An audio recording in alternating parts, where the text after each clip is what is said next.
Dear student, today I will discuss about the drowning, which is very common accident in our country and which usually occurs in the children under the 5 years of age.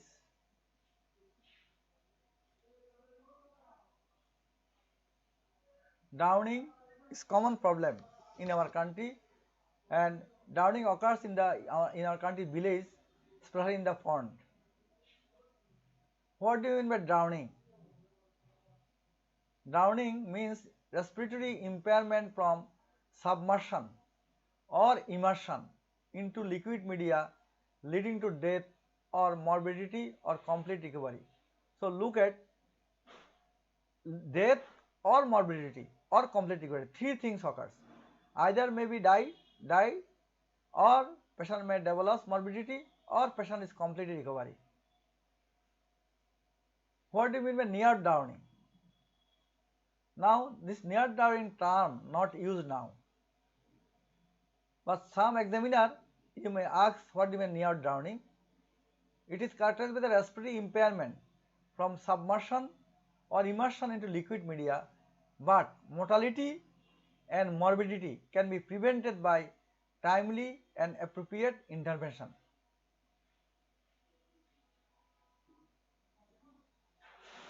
So here if you look at this definition, there is no mortality, there is no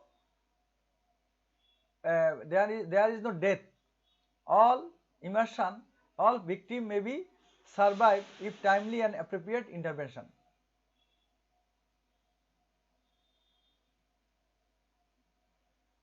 Now, major organ involvement during drowning is the brain, hypoxic injury, and lungs, pulmonary edema in sea water, and kidney acute renal failure. Now, pathophysiology of wet drowning, dry drowning. Pathophysiology: anoxic ischemic injury, pulmonary injury, and hypothermia, laryngospasm, aspiration hypoxia. If hypoxia persists 3 to 4 minutes, myocardial dysfunction. If more than 5 minutes, CNS injury. Global hypoxia, multi-organ dysfunction. Now, what do you mean by wet and dry drowning? Sorry, water entering into the airway producing laryngospasm and sealing of the air tube, laryngospasm producing sealing of the air tube, and water cannot enter into the lungs due to vocal cord constriction and producing hypoxia and carbon dioxide retention and give rise to unconscious of the patients when partial pressure oxygen 25 to 30 millimeter mercury, victim becomes unconscious. And if not rescued the victim, release of laryngospasm, passage of gasping and hyperventilation, aspiration of the liquid into the lungs, which is called the wet drowning. And if victim is rescued, laryngospasm prevents aspiration of water into the airway, and unconscious victim does not release laryngospasm and airway still sealed up, and which is called the dry drowning, that is water cannot enter into the lungs. Now, what are the pathophysiology of the sea water submersion? Aspiration of the sea water, you know sea water contains more sodium and this hypertonic fluid enter into the alveoli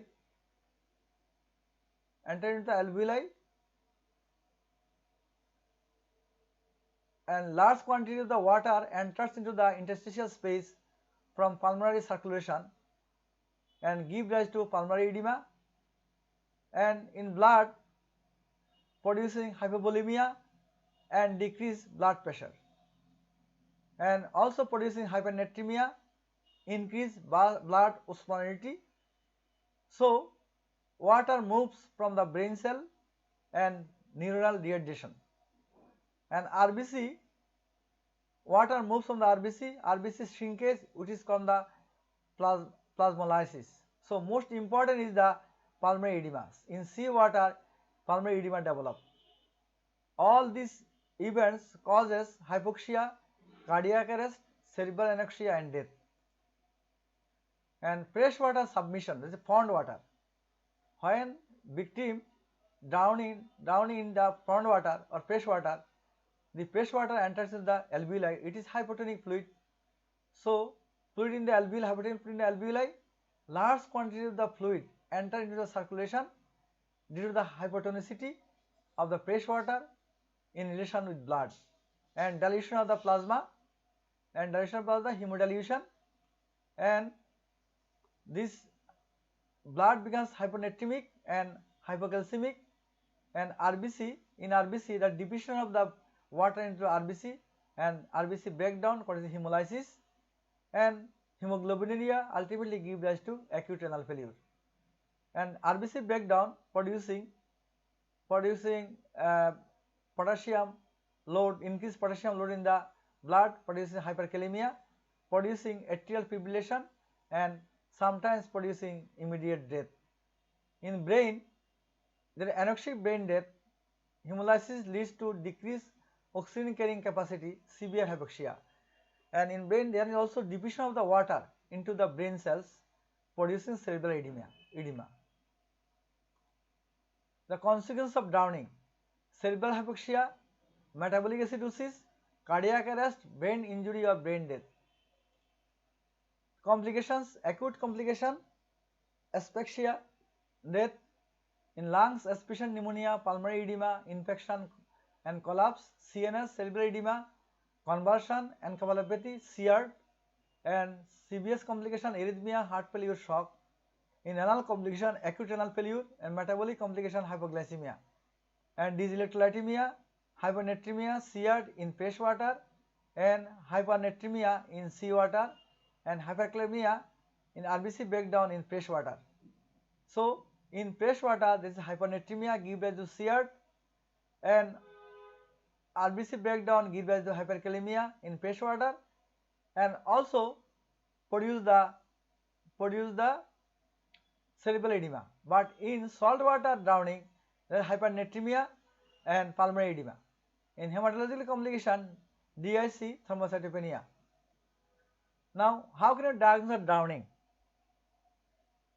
History: usually under 5 years of age, history of sea water or pond water drowning, history of duration of immersion, history of pre-hospital treatment, history of symptoms: respiratory symptoms due to aspiration, pulmonary edema, cough, dyspnea, apnea, CNS manifestations due to cerebral edema, hypoxia, cerebral edema, stroke, characterized by the convulsion, unconsciousness and coma, zeatic symptoms, abdominal distension due to ingestion of fluid, may present with complications, the heart failure, respiratory failure, DIC.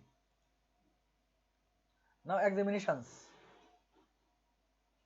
General examination: appearance anxious or unconscious, vitals may be unstable, hypothermia, tachycardia or bradycardia, pale cyanosis may present.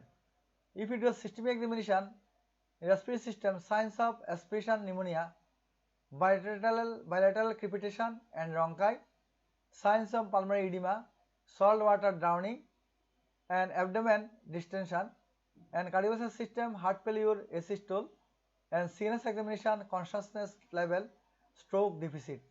Locomotor system for fracture. Investigations for management: bedside investigation, random blood sugar for hypoglycemia, pulse oximetry to see the oxygen saturation, complete blood count, hemoglobin may be reduced, there may be leukocytosis if infection, there may be thrombocytopenia if DIC. Coagulation profile, prothrombin time, APTT, fibrin degradation product altered if DIC. If you do the serum electrolyte hypernatremia in seawater drowning, and hyponatremia and hyperkalemia in pond water drowning. So, before management, you should take the history where the drowning occurs, either in the sea water or pond waters. If pond waters, you consider the hyperkalemia and treat urgently, otherwise atrial fibrillation develops and patient may die. And also you should think the patient suffering from cerebral edema. But in hypernatremia, in seawater drowning, you should correct the hypernatremia slowly and you treat also the pulmonary edema. In ABG, metabolic acidosis, SGPT, SGUT raised, serum creatinine burn altered if acute renal failure develop, and if you do the chest X-ray, evidence of aspiration, foreign body, pulmonary edema, collapse. If you do the X-ray cervical spine or CT of the neck, if trauma suspected, if you do the ECG, tachycardia, bradycardia and dysarrhythmia due to hypokalemia. Now treatment.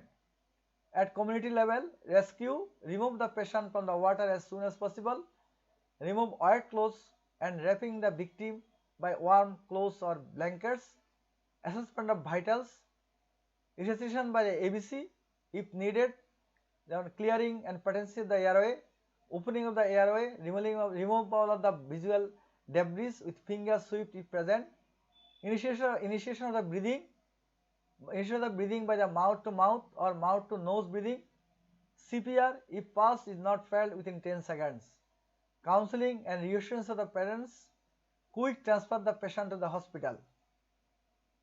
Now hospital management of the drowning patients, emergency treatment,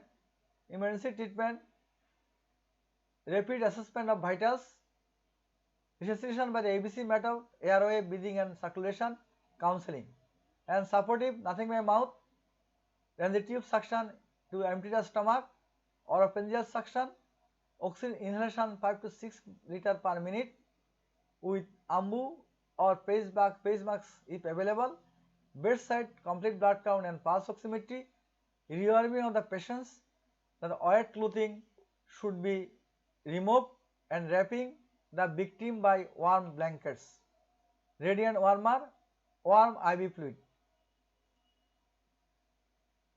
Fluid and electrolyte balance in seawater drowning, if hypovolemia or poor perfusion, 10 to 20 ml per kg normal saline or Ringer's lactates, bolus up to 2 bolus for volume expansion, then normal maintenance fluid. In freshwater drowning, normal maintenance fluid 0.45% normal saline or 0.2 to 5% normal saline plus 5% DA.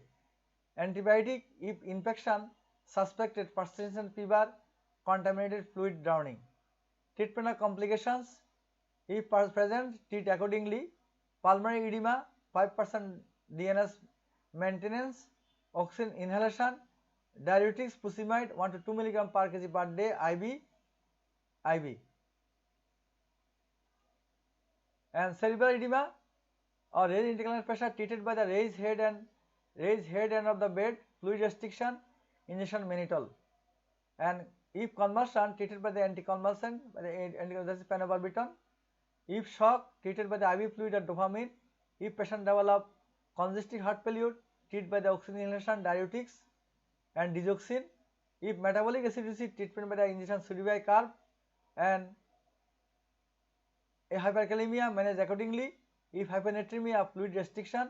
If hypernatremia, volume restoration by the normal saline, then maintenance fluid.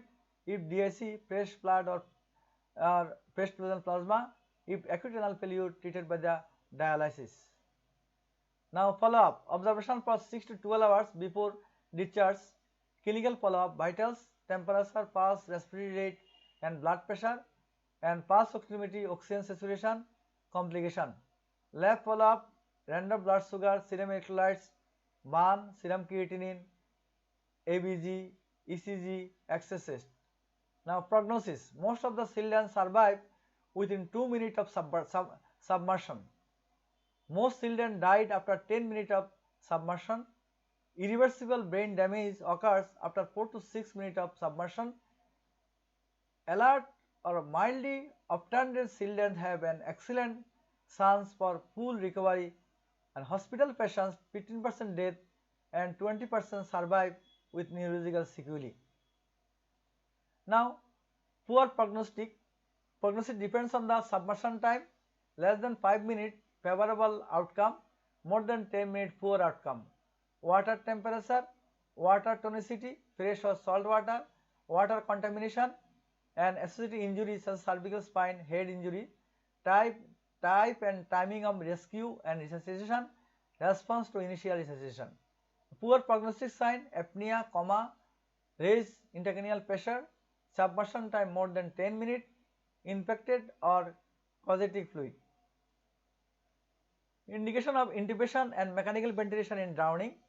If patient develops respiratory distress with hypoxia with or without hypercapnia and decreased airway protective reflexes, Glasgow's coma scale less than 8 and deteriorating, severe myocardial dysfunction and hypothermia. Now, how can we prevent the drowning?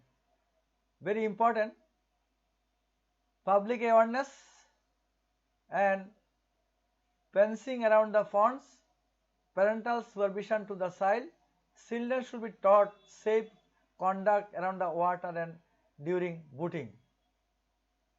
Now, dear student, I will discuss details about the drowning. Questions on about the questions from drowning.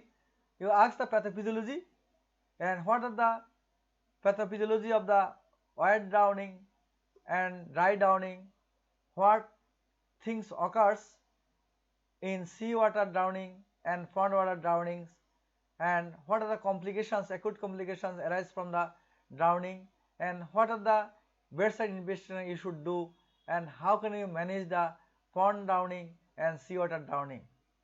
So, dear students, thank you for your patient hearings.